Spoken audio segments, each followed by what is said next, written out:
The very first thing the network said to us was, don't worry about stars.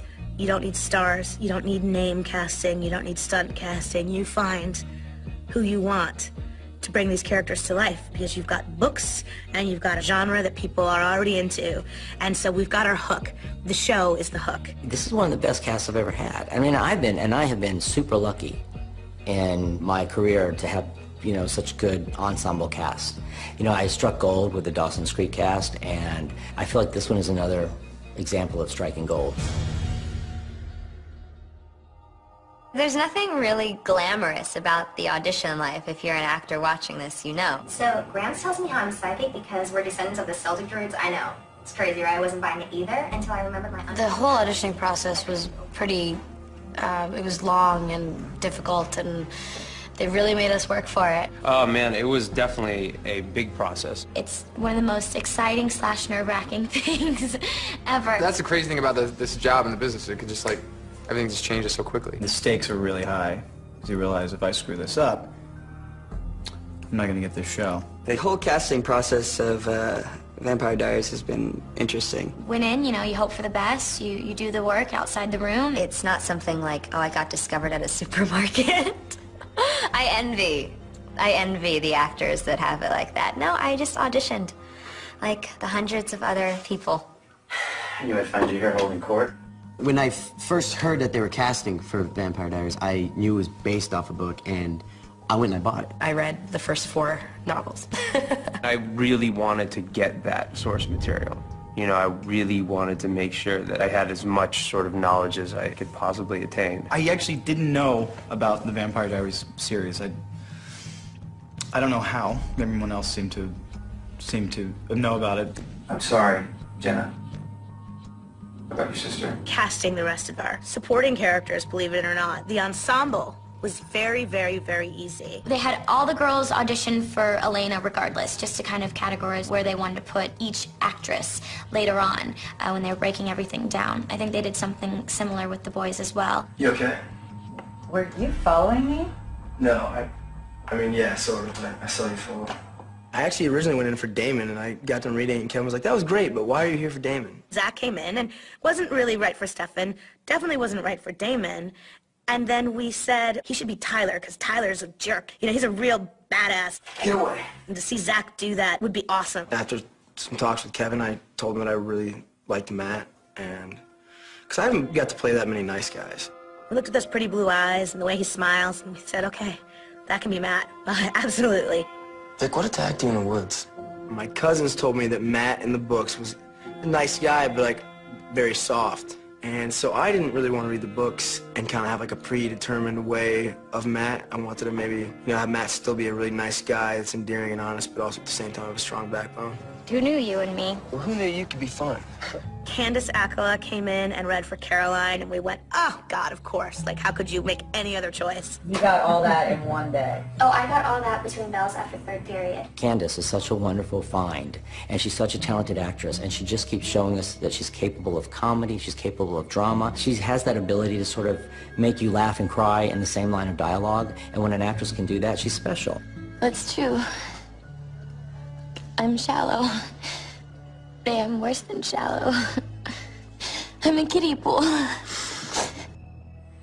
know what's wrong with me, but what's with you? So your mom, your dad, your golden retriever of a brother? I think Stephen McQueen came in and read for the role of Jeremy on the 2nd day of casting and had the part pretty much once he walked out of the room. Come on, stop. You gotta chill out, okay? I love the character Jeremy. He had all these pent-up issues. He had addiction problems. He was fighting against the world at all times. That was one of the simpler roles to cast. Walk away, Gilbert. It's your final warning. No, this is your final warning, Dick. I'm sick of watching you play Vicky. If you hurt her one more time, I swear to God, I will kill you. The Black Crow brings death. No, wait. Katarina Graham, who's just this like bubbly light of wonderful, beautiful energy, came in, and she had that part right away. Yes! You should go. Don't sit home. You're doing good. Keep it up.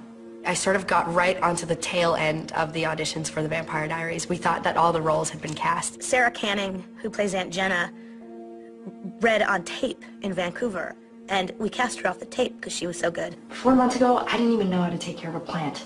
Okay, so I'm not pretending to be some expert on parenting. Because, let's face it, I'm better at being the cool aunt who looks the other way. But the jig is up. School started, and I know how it can go one way or the other for someone like you. So we're gonna go textbook on this one. Julie kind of really pushed for me. I owe it all to Julie and Kevin, really. I'm not gonna invite you in. Forget it. Come on, Jenna. It's me. Jesus, Tyler. What the hell's that? Sorry.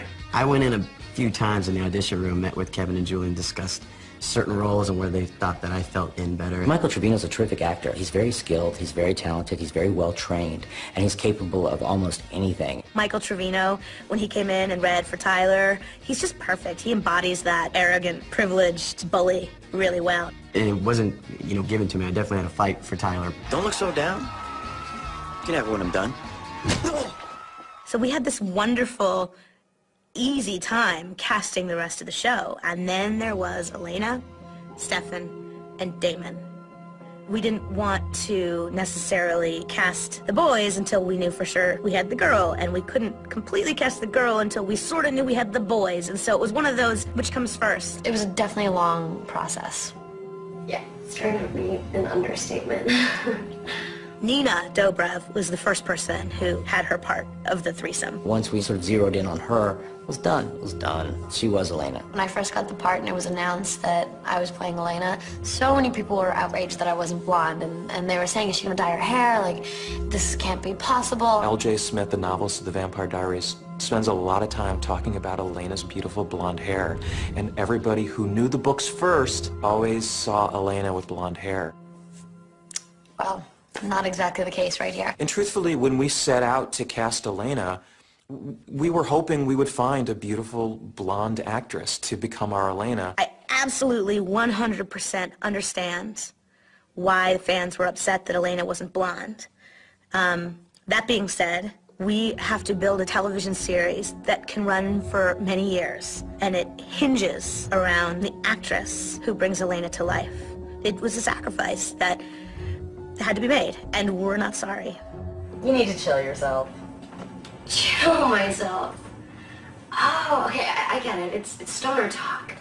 Dude, you're so cool. When Nina came in and sort of showed us what she could do, then we're just like, she's the girl to beat. And no blonde-haired actress walked in and beat her. We knew how special Nina was, and there was no looking back. And then Damon and Stefan had to be cast. We couldn't find the chemistry, we couldn't find the right actors to embody either of those roles. We had sort of seen a lot of actors, and we could not find a Damon. Somewhere in the midst of all that, we got a call saying that Ian Somerhalder would be interested in talking about the role of Damon. His whole journey of being cast was, another whole story. It was about 7 days or 10 days of just really intense meetings and nail chewing, and because when you want something, you want it. Why are you here? I can ask you the very same question, but I'm fairly certain that your answer could be summed up in one little word. Let me know. He came in and he met with us and we talked to him and we were convinced this was our guy, total home run. And then he went in front of the studio and the network to get the job officially. Kevin and Julie in the studio, they were all fighting for us, who they wanted. But the minute we cast him, everybody came out of the woodwork, press, bloggers, internet, like, oh my God, perfect choice. And I think that set everybody's mind at ease. You must be Elena. I'm Damon, Stefan's brother. He didn't tell me he had a brother. Well, Stefan's not one to brag. Please, come. I'm sure Stefan will be along in a second. He is so good in this part that thinking of anybody else in that role, you just can't even consider it. Hello, brother. Damon. The very last role to be cast of our series was Stefan. For the pilot and the TV series to work, the relationship between Elena and Stefan had to be magic. It's such an ordeal.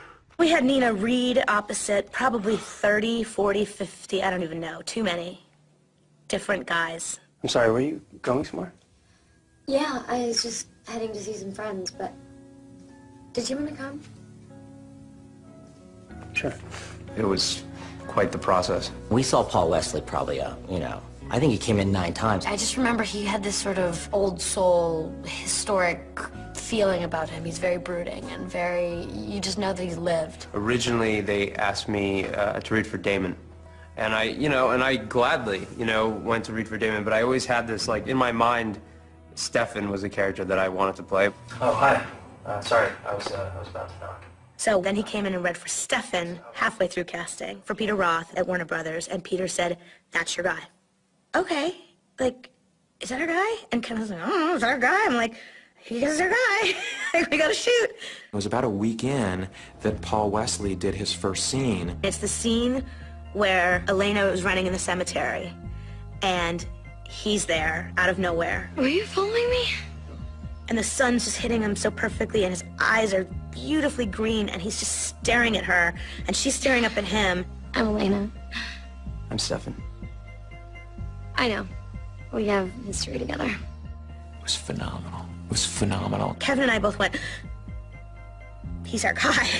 He is our guy. Oh my God, he is our guy." The look on her face, the way they connected in those moments, that's what worked for me. I said to myself, this is phenomenal. There is real chemistry between Paul Wesley and Nina Dobrev. Frankly, I can only apologize to the world for it taking us that long to even realize how spectacular he was. Are you okay? You should go. Really, it's nothing. It really worked out in a way that it was kind of like the universe and the stars lining up. It's just been a wonderful experience, from day one. So it couldn't have been a better outcome. We've really sort of come into our own, in a sense. Everything just sort of came together. I mean, the rest is history.